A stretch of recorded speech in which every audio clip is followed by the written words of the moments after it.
the other major topic in our market, which is the next 4 years. So we're recording this prior to November 3rd and releasing it after Election Day. So I'll pose this question regardless of the outcome.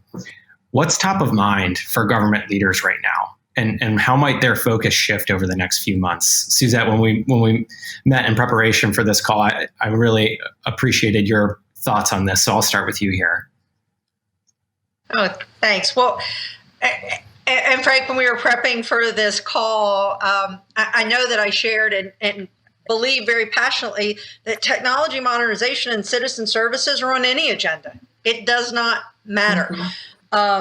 It needs to be a focus of our government as a mode of serving citizens, and so whatever happens, it stays top of mind. And modernization in the way the government operates, technically, and business processes is on the agenda for our nation and our world.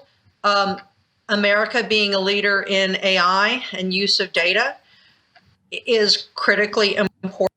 So those agenda items don't change. What we do hope to see is continued urgency. And we hope to see through the various, whether it's in agriculture or energy or defense, we hope to see those continued focus on how those themes are integrated into their strategies, their priorities, and the things that they focus their resources on. Margaret, would you have anything to add on the next 4 years and this kind of key topic for us?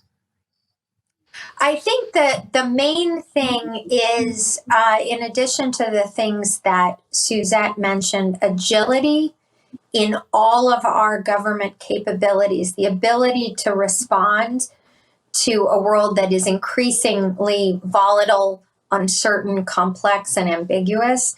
That's something that you may reframe exactly what your priorities are when it comes to the end applications, but the underlying infrastructure needs to be modernized and agile enough to deal with a world where priorities do shift, where we know that disasters happen. We don't necessarily know when and where, but we know that increasingly we're dealing with a range of disasters, greater weather-related disasters. And I think the pandemic has showcased the situation around public health being just a transformational shift in needs.